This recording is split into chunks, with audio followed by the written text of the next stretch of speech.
Good morning, everyone. I'm that dude over there, and Shadow Dragon is a retold tale of Prince Marth of Archanea, like how Shadows of Valentia is a retold story of Ulm.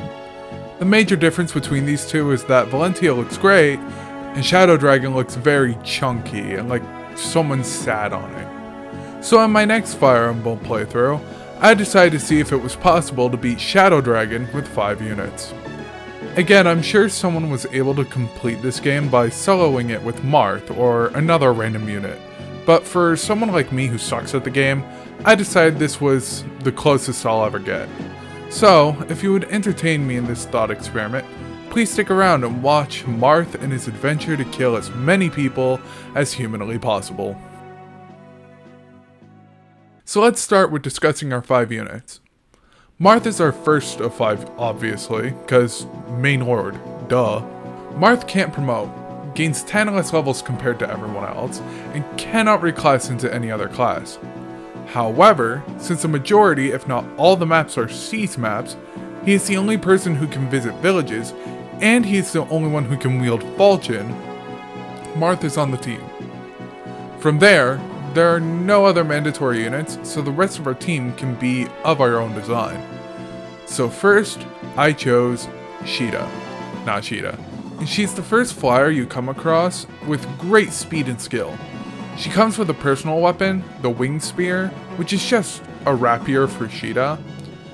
She could theoretically promote into a Falcon Knight, but I personally think that Draco Knight is way better. After Sheeta is Lena. Lena comes with the Warp Staff and is a better unit to Riss IMO. And she usually aids me in a specific chapter, thanks to her 50% res growth, as a cleric. After Lena is Merrick. Merrick is the earliest mage you can get, and since enemies rarely acknowledge the resistance stat, Merrick can just tear through the game with a fire tome. And finally I chose Minerva. No specific reason.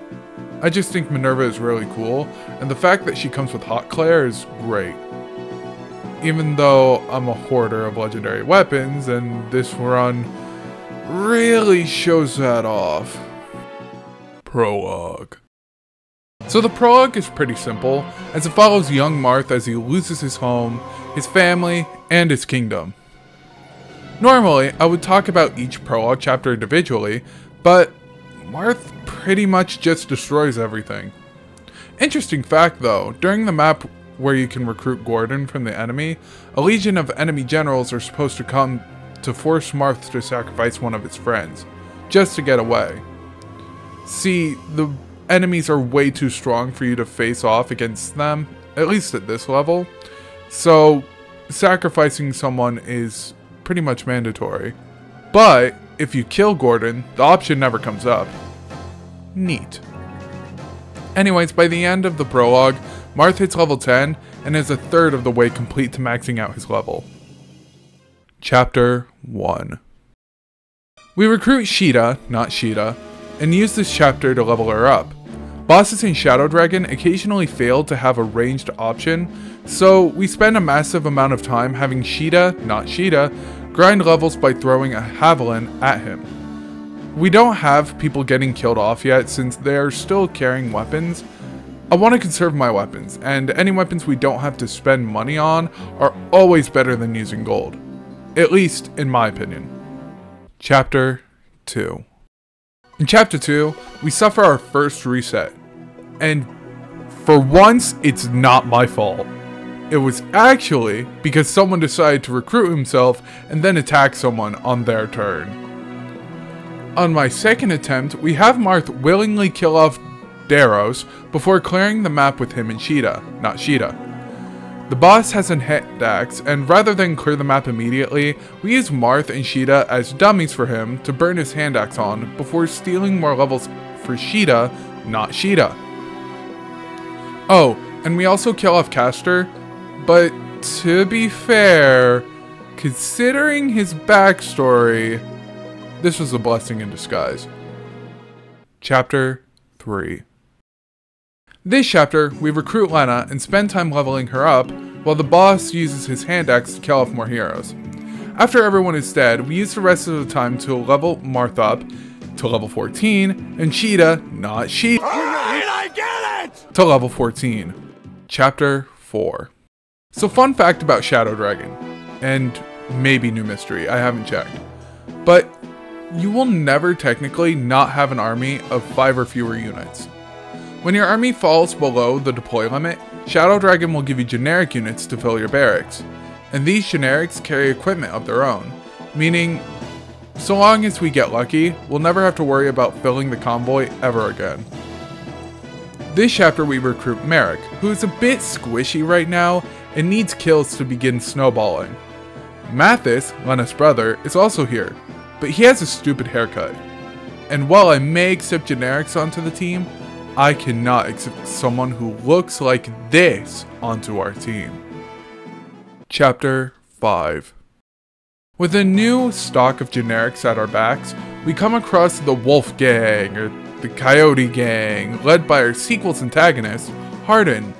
Our problem with this chapter is keeping Team Hardin out of combat as we race to kill off the foes that divide us. Merrick's teacher, Wendell, arrives as a recruitable unit, and he makes as a solid unit to give us the Thunder Tome and stand on the front lines. This map takes 2 attempts because Sheeta gets shot out of the skies, I think. That or Lena takes a spear to the face. Point being that someone dies and we need to reset. Chapter 6. This chapter we spend time getting the Hardened for CYL 8 club shot on sight while stopping thieves from getting away with some valuable treasure. These treasures include the Armor Slayer, the Seraph Robe, and bullions among other things. We decide to train Merrick against the boss's chapter since he fails to double against him. And whenever Merrick levels HP, we can train an already high level Lena by restoring his HP. As the chapter comes to a close, we get the Fire Emblem, which unofficially promotes Marth to thief status while being a lord. Chapter 6X. Here's another fun quirk about Shadow Dragon. Most of the Gaiden chapters that occur in this game trigger because your army size is small. Basically, in order to recruit characters like Athena or Ymir in Shadow Dragon, you need to kill off allies you would have gotten up to this point. Which to me is bullshit, since Etzel looks so cool, but I'm too pure-hearted to get him naturally. But speaking of Athena, we get her this chapter, kill her this chapter, for a net gain of 0. Chapter 7. Done hearing about fun facts for Shadow Dragon? No? Well, good for you, since in Shadow Dragon, generics will get stronger according to the rest of your units. Since a majority of our units are entering the latter half of their tier 1 classes, our generics are reflecting that with their levels. We meet Minerva this chapter and don't kill her, so that way we can be friends later. We meet Bantu this chapter and kill him because dragons are bad. And now I have 12 chapters to grieve about this because Tiki is so cute and tragic. Chapter 8. For this chapter, we get 2 swordsmen named Rad and Not Chad, who we kill off for not having a conventional rhyming scheme. We also decide to kill off Roger, the Knight of Grust, for simping over Sheeta, who already has a boyfriend. Because Marth reached level 20 last chapter, our generics start showing up as low-level promoted units. But of them, we only care about one, a priestess named Ida, with a juicy resistance stat of 14. It may seem trivial right now, but with a res stat like that, I can't kill her off yet. Just like Lena, her true purpose will come in time. Chapter 9. Chapter 9 we have to reset, like, a lot.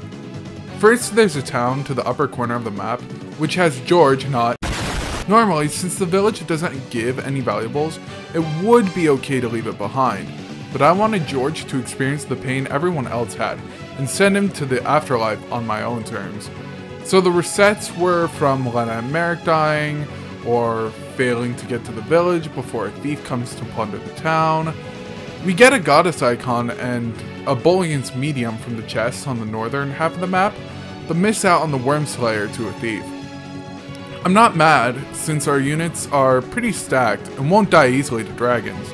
Not only that, but I failed to mention Verno and Durfus, who join our generic roster. Durfus can't die because of his 15 resistance, and Verno can't die because nothing will break through his 21 defense. Chapter 10. Befittingly called Princess Minerva, this chapter we welcome Minerva to the team by not immediately killing off her sister Maria. We have to attempt this map because I get Merrick killed by an enemy archer out of panic from the enemy forces quickly approaching. Attempt 2 goes better and we get access to our first Master Seal. I decide to promote Lena to get access to another combat unit. So after recruiting Minerva and defeating the enemy general with a steel sword, we capture the castle and move on. Chapter 11. Chapter 11 introduces a new bane to my existence, but a blessing to anyone else's playthrough. Ballistae. Basically, the Ballista acts as a 3 to 10 range obstacle for all my flyers and squishy magic units. Because of this, I need to dance around their targeting with our available units. Recruit Lind, kill Lind, then take out the Ballista with Marth. By this point, Marth is nearly capped out and has enough evade and defense to take a shot from the Ballista and survive. Chapter 12. If you actually struggle on this map, you are either playing hard 5 or have poorly planned for this map. There are a bunch of new recruits that join this chapter, one of which being popular YouTuber Megs. But because they aren't holding weapons, we can take our time moving around the map. We get a second Master Seal this map, meaning we can promote Merrick into a Sage, giving him the ability to heal for free XP. We actually find a third Master Seal and promote the final member of our party, Sheeta, into a Draco Knight as well. With that, all promotional items are now worthless and can be sold. Marth doesn't promote and Minerva is already promoted. We get boots this chapter, which we give to Lena to help her in an upcoming chapter. No, I will not explain until we get there. Chapter 12X. In this map, from what I can gather, we're punishing traitors of the Kingdom of Archanea. Maybe. We kill off Horus, who was supposed to be recruited this chapter, and focus our efforts on getting Merrick, Lena, and Sheeta levels to catch up with Minerva and Marth. Even though Minerva should be fighting as well, but that's another issue. Chapter 13. In Chapter 13, Marth solos the map. That is it. Because of all the ballistas in this map, I can't reliably send the rest of our gang to fight with Marth. So Marth understandably has to lead the charge against the legendary hero Astrum, wielding the Wormslayer. Astrum, however, falls to the max level 30 Marth with an iron sword, and we throw his Wormslayer to the convoy to never be seen again. Oh, and say hi to Beck.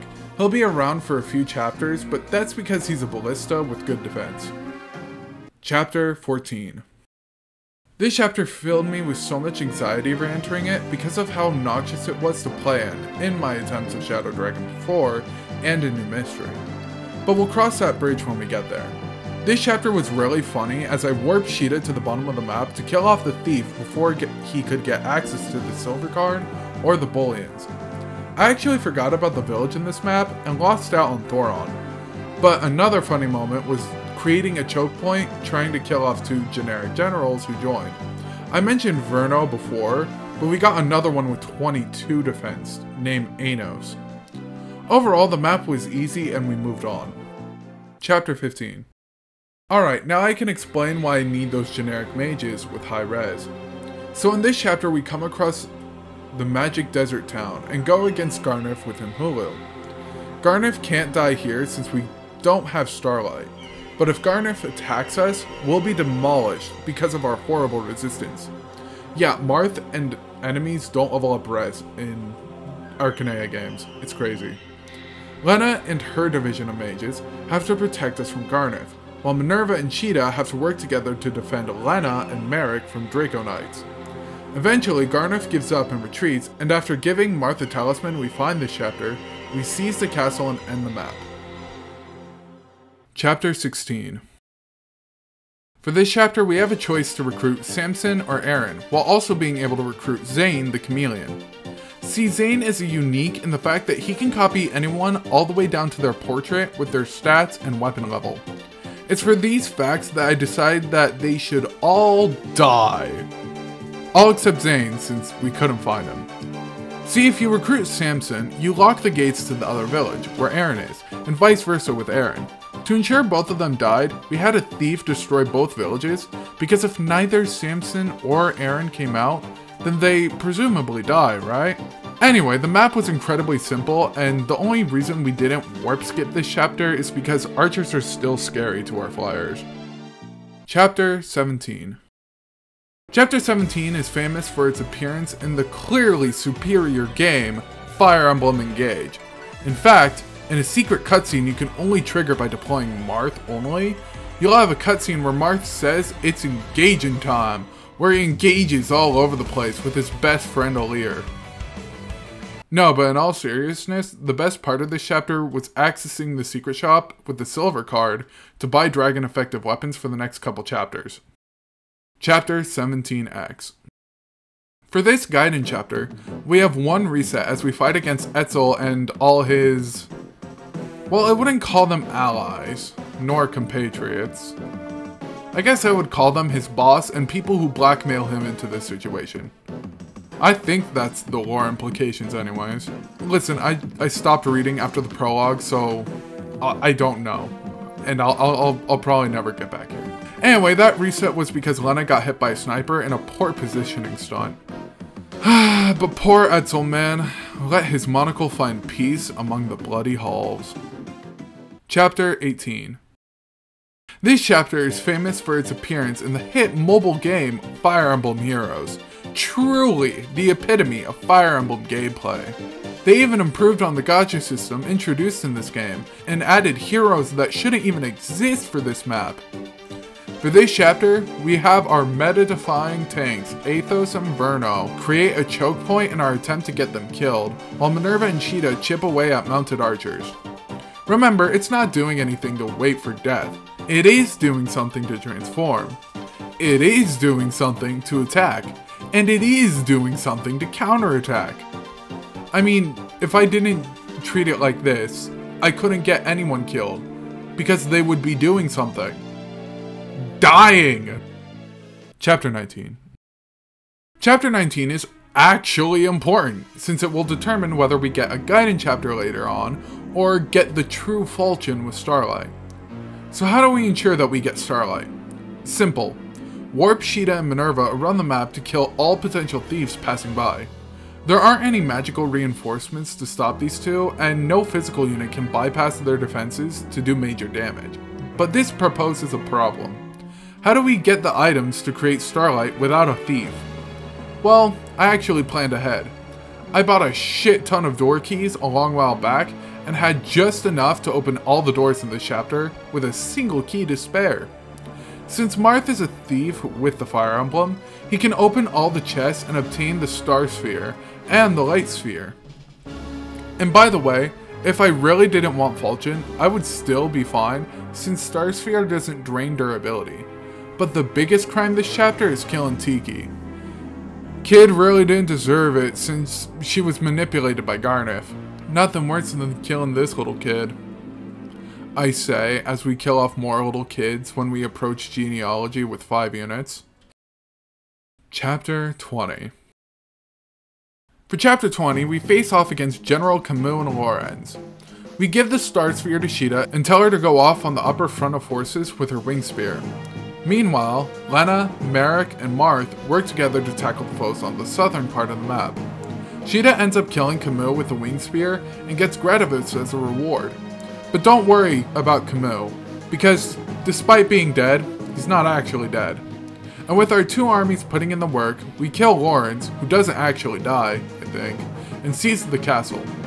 Chapter 20X. This volcano-like chapter has Marth fighting soldiers and killing off Ymir. I noticed that compared to Sheeta, Minerva was falling behind, so to compensate for Sheeta's overuse of the Wing Spear, I had Minerva go crazy with Gradavis holding the Star Sphere. If not all, then a majority of all the kills this chapter went to Minerva, as she absolutely bodied everything on sight. Chapter 21. This chapter is pretty simple to explain. Minerva is going up against her home country of Medan, population Draco Knights. It's up to Marth, Merrick, Lena, Sheeta, and Minerva holding the Star Sphere to destroy the front lines and penetrate their defenses where they'll eventually meet Minerva's brother. This chapter gives us a scare when a second wave of reinforcements arrive, but overall the chapter's pretty simple with little problems. Chapter 22. Sadly, all good things must come to an end. Giving both the Star Sphere and Light Sphere to Marth, we exchange these two mythical weapons of mass destruction for one magical weapon to penetrate the immobilizing hold of Hulu. Minerva faces off against her brother Michaelis. Hi, Quay. Bye, Quay. The only notable thing about this chapter, outside of Starlight, is creating another choke point as we try to get our Armor Knights killed. I mean, how hard is it when you have a magic unit nearby? Christ! Chapter 23. They say for this chapter you should use the Geosphere to locate Garnet, since nothing can hurt him past Hulu. But unless I'm stupid and not seeing something, why wouldn't the guy who's holding the only thing to seal away his master Medius not stand at the very far end of the map that's the most hard to reach of spaces? Anyways, Hi, Quay. Bye, Quay. with that done, we obtain the only unbreakable weapon in Archanea, the legendary Falchion. We give Marth a talisman and seize the throne. Chapter 24. Chapter 24 is a map where you get the Alm Staff, which is supposed to revive a dead unit. But none of our units who are useful died, so...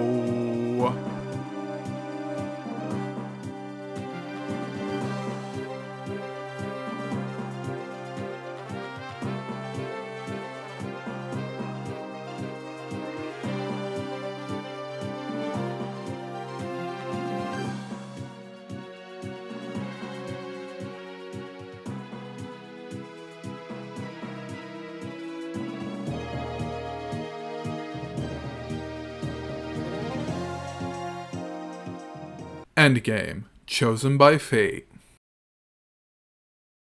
In the endgame of FE11, Marth and Co. go against the Shadow Dragon, who in reality is the Earth Dragon Medius. Minerva can't sit with everyone else since Godo arrives as a last minute unit, in case you were feeling too insecure with your army. But after seeing him appear, Merrick mugs him of his Thoron Tome and Marth throws him in front of enemy lines. After deciding whether to meet Minerva on the right or left side of the room, the right answer was the right side of the room, we slowly make our way to Medius. We get close enough to Medius before we can Fire Emblem engage him in battle, but a ballista from the left side of the map snipes Lena.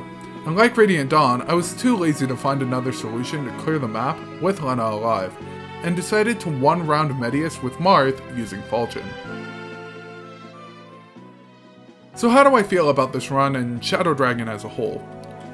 Honestly, pretty bored. The maps in Shadow Dragon lack in variety. Like, did Chapter 20X really need to be a Seas map? Overall, I didn't find myself struggling much compared to Radiant Dawn or Blazing Sword, and compared to Sacred Stones, the game almost put me to sleep with how uninteresting it is. Still, I think it was fine. It's better than trying to tackle it on Hard 5 or Lunatic Plus. So, if you like what you saw, leave a like and subscribe, as it really helps idiots like me who suck at promoting videos. If you didn't like anything, leave a comment, and I'll give it a gander while doing literally anything else. But until next time, stay safe out there.